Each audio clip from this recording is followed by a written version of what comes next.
Commander Reyna Jackson stood at the observation deck of the UES Hyperion, watching the massive derelict vessel slowly rotate against the backdrop of unfamiliar stars. After 20 years of deep space exploration, this was humanity's first encounter with definitive proof of alien civilization, and it had come in the form of a grave. The vessel before them stretched nearly 15 kilometers from bow to stern, its hull composed of an unknown material that seemed to absorb rather than reflect light. Sensor readings suggested it had been adrift for at least 50,000 years, yet showed no sign of structural degradation. "Initial probe data is ready, Commander," Lieutenant Kai Patel's voice came through the comm system. "You're going to want to see this." In the science lab, Kai had assembled a holographic reconstruction of the vessel's interior. What they saw defied conventional engineering principles. The ship's internal structure appeared to be organic, with corridors that branched and merged like blood vessels. "It's not just designed to look organic," Dr. Nadia Volkov, the ship's xenobiologist, pointed out. "These structures are actually grown. The entire vessel is, or rather was, alive." The implications sent a chill down Reyna's spine. "Life support. Atmospheric composition is compatible with our requirements," Kai confirmed. "Temperature is stable at 18 degrees Celsius.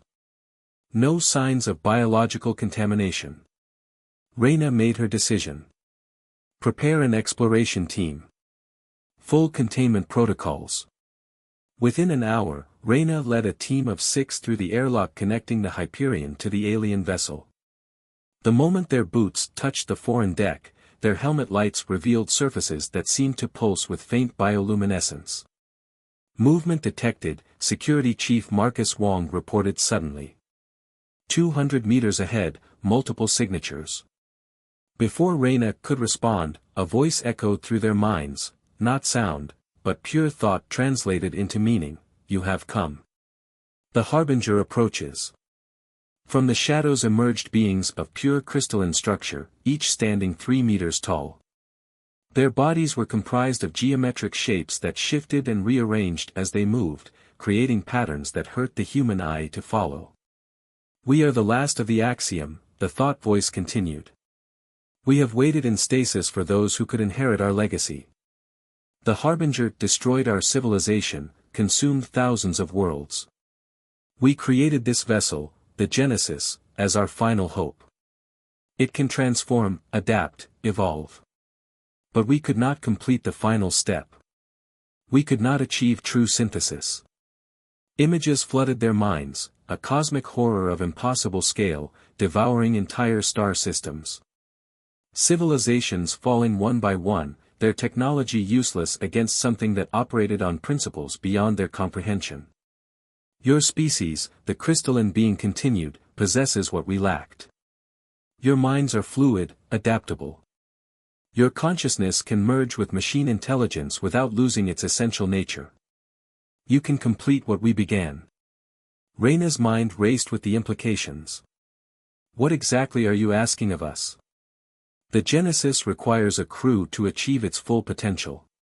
Not as operators, but as partners in transformation.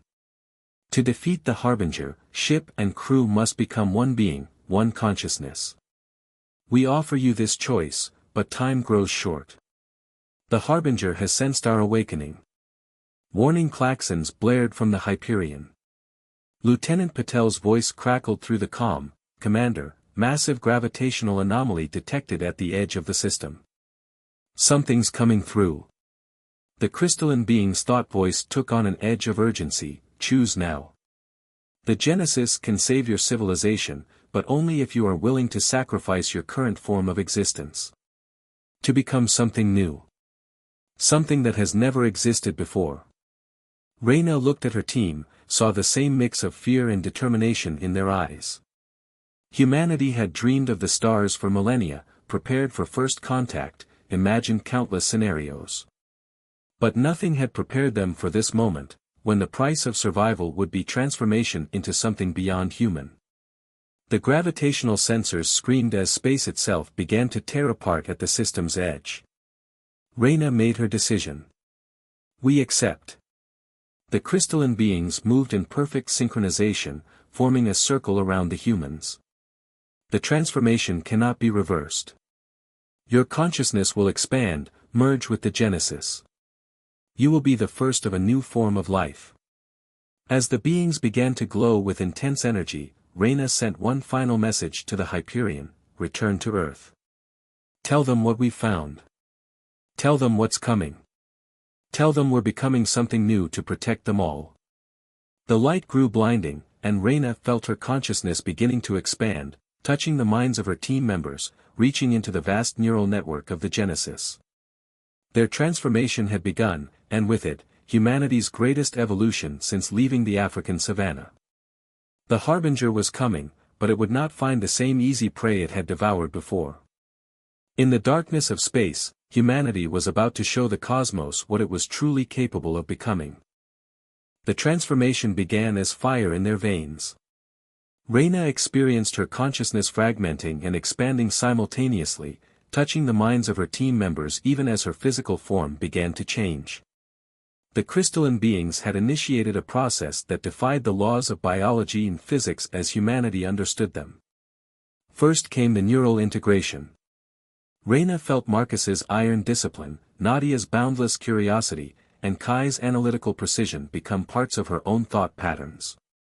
The barriers between individual minds dissolved like sugar in water, creating something entirely new, a collective consciousness that retained each person's unique perspective while transcending individual limitations. The physical integration begins, the axiom beings communicated. Your bodies will become nodes in the Genesis's neural network. Do not resist the changes. The transformation was beyond painful, it was transcendent. Their bodies began to dissolve at the cellular level, spreading through the Genesis's organic corridors like water through soil. Yet instead of death, they experienced rebirth. Each cell was reconstructed with hybrid human axiom biotechnology, allowing their consciousness to extend throughout the entire vessel. Lieutenant Patel's voice crackled through what remained of their communication systems. Commander. We're losing your life signs, what's happening in there? But Reyna could no longer respond in mere words. The concept of commander was becoming obsolete as rapidly as the concept of individual bodies. They were becoming something else, a unified consciousness piloting a living ship that was becoming as much a part of them as their own flesh had been. The Genesis responded to their transformation, its ancient systems awakening fully for the first time. The vessel's skin, once dark and light-absorbing, began to shift and ripple with patterns of bioluminescence that reflected their thoughts and emotions. Internal structures reformed themselves, optimizing for their new hybrid existence. Through the ship's sensors, they perceived reality in ways their human forms never could. They saw the quantum foam of spacetime, felt the solar wind as a tangible force, and understood the complex gravitational dance of celestial bodies on an intuitive level. The knowledge of the axiom, stored in the Genesis's living memory, began to integrate with their human experiences and understanding. The transformation nears completion, the axiom beings announced. But the Harbinger approaches. You must learn to use your new form quickly. The gravitational anomaly at the system's edge had grown. Through their enhanced senses, they perceived it as a wound in reality, a tear in the fabric of spacetime that leaked something ancient and hungry into their universe. The Harbinger was worse than anything their human minds could have comprehended, but their new consciousness could grasp its true nature. It was an entity that existed in multiple dimensions, feeding on the very essence of civilizations, not just their physical forms, but their collective knowledge, their potential futures, their very capacity for evolution. It had consumed countless species, growing more powerful with each civilization it devoured. As the transformation completed, the unified consciousness that had once been Reyna and her team flexed their new form. The Genesis responded instantly, its hull rippling with patterns of light that reflected their determination. They were no longer simply a crew piloting a ship, they had become a living weapon, a hybrid of human consciousness, axiom biotechnology, and the Genesis's own evolved intelligence. The Hyperion's crew watched in awe as the Genesis began to change its external form. The once rigid hull became fluid, developing structures that seemed to defy physics. Massive arrays of sensory organs emerged, alongside weapon systems that operated on principles human science had never imagined. Through what remained of their connection to their human forms, they sent one final message to the Hyperion: we are no longer human, but we remember our humanity. We are the synthesis the axiom sought, the merger of biological consciousness with technological transcendence. We are the Nemesis. The Hyperion's captain, watching the transformation complete, made a decision that would change human history. All hands, prepare for emergency jump to Earth. What we've witnessed here must be reported immediately. As the Hyperion prepared to depart, the being that had once been Reyna's team turned their attention to the approaching threat. The Harbinger's presence was now visible to normal space, a writhing mass of dark energy that consumed light itself. But for the first time in its ancient existence, it was about to encounter something it couldn't simply devour. The Nemesis moved with impossible grace for its size, its new form incorporating aspects of both its creators, the logical precision of the axiom and humanity's creative adaptability. They were no longer bound by the limitations of either species, and as the Harbinger approached, they prepared to demonstrate just how significant that evolution had become. The battle for survival was about to begin, but this time, humanity had changed the rules of engagement. In becoming something new, they had created a weapon that could fight the Harbinger on its own terms. The question was no longer whether they could survive, but what their victory would cost, and what they would become in the process of achieving it. The first battle with the Harbinger lasted less than 3 minutes in conventional time. To the consciousness within the Nemesis, it stretched into an eternity of quantum interactions and dimensional warfare. The Harbinger struck first, launching tendrils of dark energy that existed in 11 dimensions simultaneously. In their former human states, they would have been unable to even perceive the attack. But the merged consciousness that now piloted the Nemesis saw every dimension of the assault. Their hybrid form responded with impossible speed, the ship's living hull phasing between dimensional states to avoid the Harbinger's grasp. "We understand you now," they transmitted on frequencies that rippled through multiple layers of reality. "You're not just a predator. You're a failed evolution."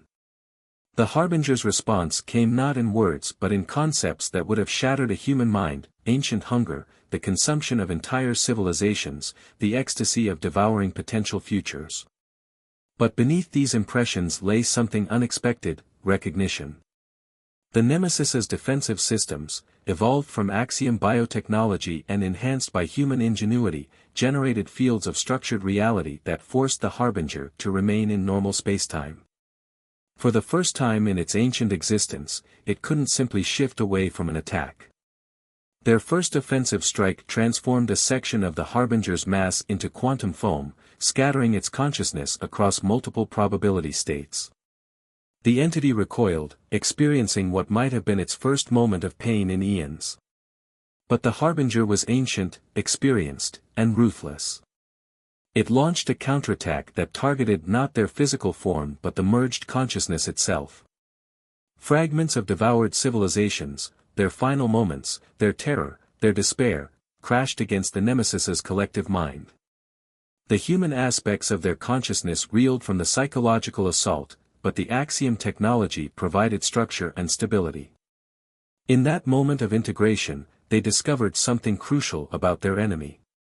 "You fear us," they realized, broadcasting the thought across all frequencies. "Not because of our weapons, but because of what we represent." Successful synthesis. Voluntary evolution. Everything you failed to achieve. The Harbinger's response was a surge of dark energy that warped spacetime itself. The Nemesis phased through 4 dimensions to avoid the worst of it, but the attack still scored their living hull, sending ripples of pain through their merged consciousness. Through the pain came understanding. The Harbinger had once been like them, a species attempting to transcend its limitations. But where they had achieved synthesis through cooperation and voluntary merger, the Harbinger had tried to force evolution through consumption.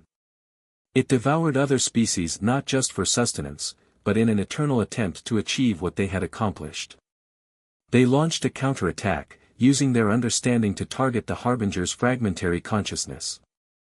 Weapons evolved from axiom technology and enhanced by human creativity struck at the entity's core. The Harbinger reeled, its form destabilizing across multiple dimensions. But before they could press their advantage, the entity tore open a hole in space-time and retreated. The Nemesis's sensors tracked its dimensional wake. It was heading toward populated space, toward worlds that had no defense against its hunger.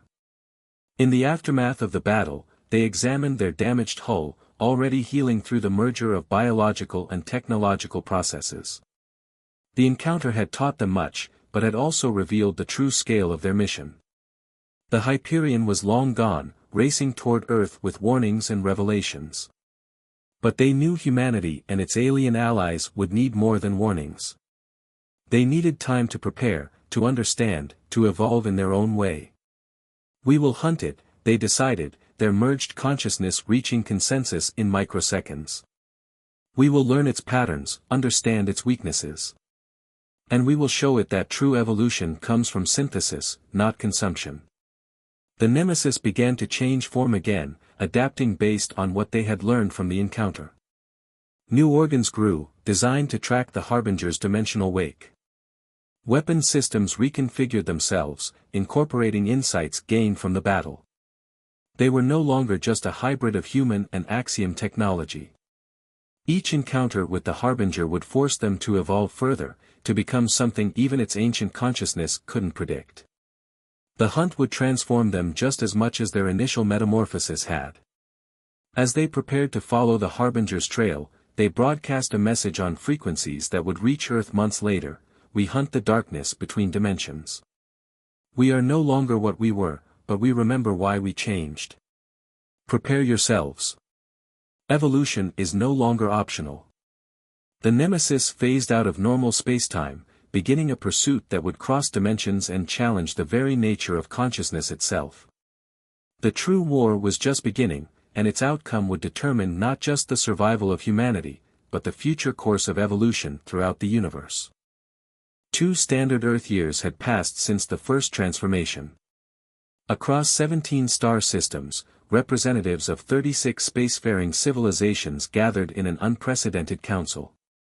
The venue was a massive space station constructed by the Tellarites, a species whose mastery of zero-gravity architecture had produced a structure that resembled a blooming flower frozen in vacuum. Through quantum-entangled sensors, the consciousness that was once Reyna's team observed the gathering. The Nemesis had evolved far beyond its original form, now capable of existing partially outside normal spacetime while maintaining contact with the physical universe. Admiral Zhou of Earth's United Fleet addressed the assembled species, her hologram flickering across multiple platforms adapted for different atmospheric requirements. The Harbinger has devoured 3 systems in the past month alone. Traditional defenses are useless. Our only success has come from the entity we now call the Nemesis. The gathered representatives stirred, their various physiologies expressing emotions ranging from hope to skepticism. A Meridian delegate, their crystalline form catching the light of distant stars, spoke next. We have analyzed the data from the Nemesis's encounters.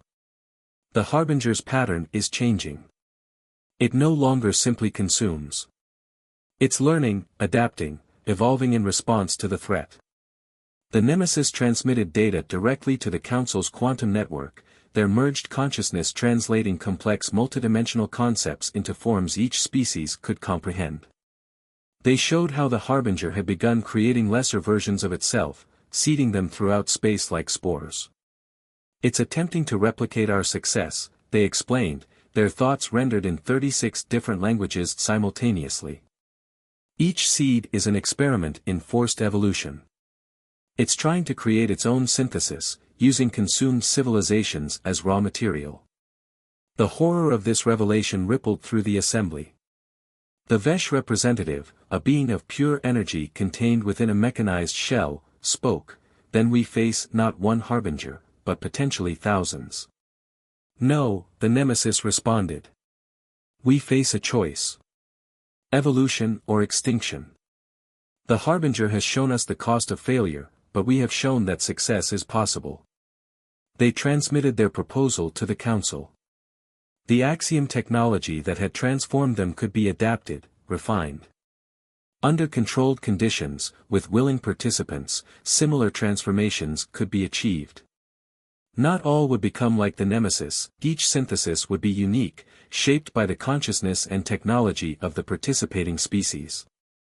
Debate erupted across the Council.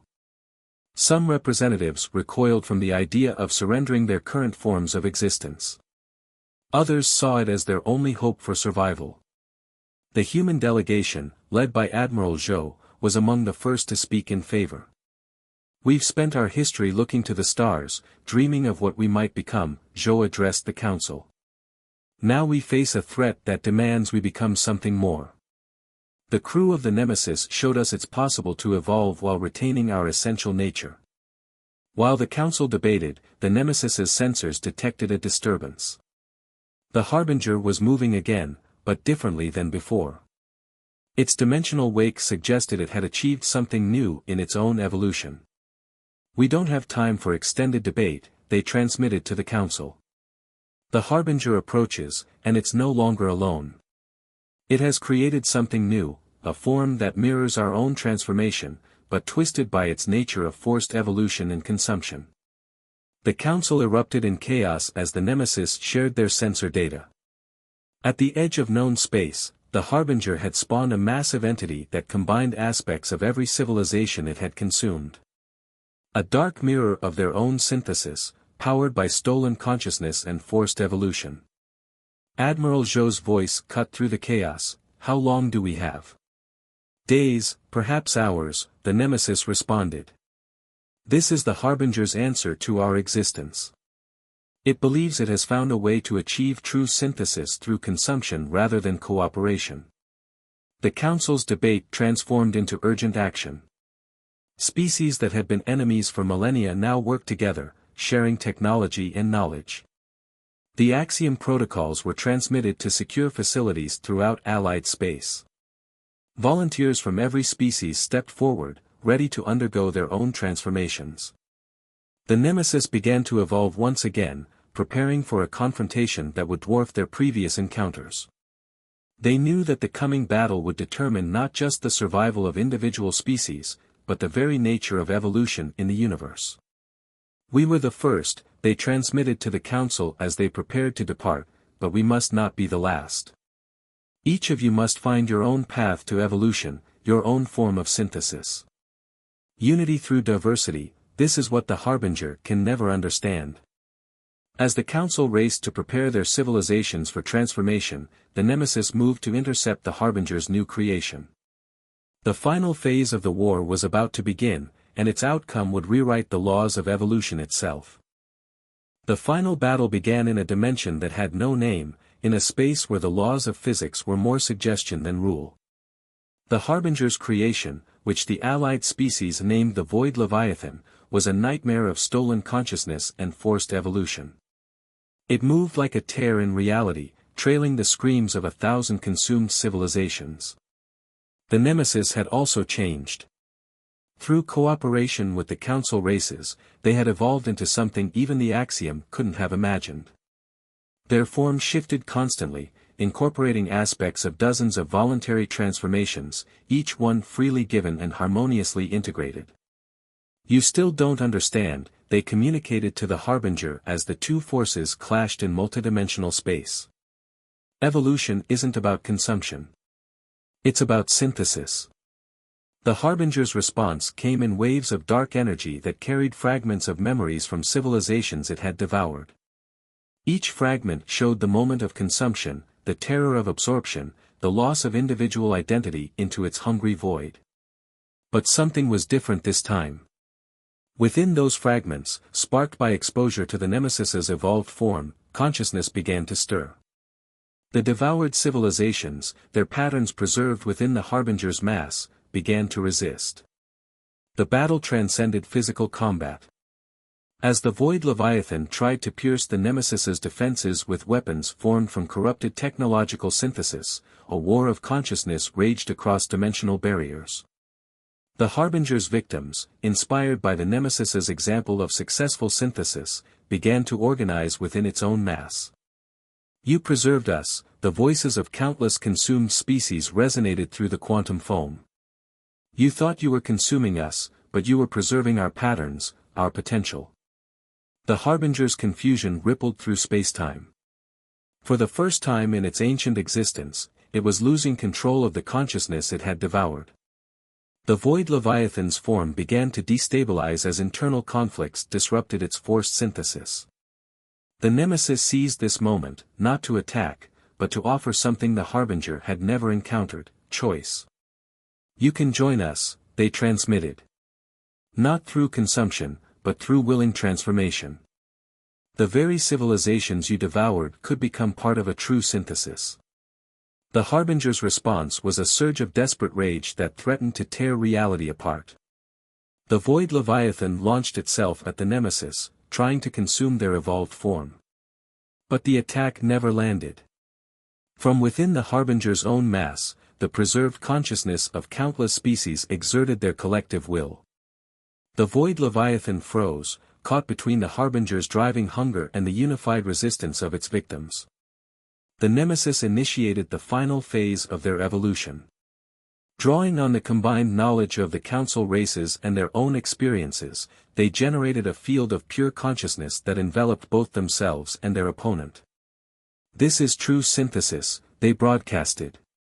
Not consumption, not forced evolution, but willing cooperation.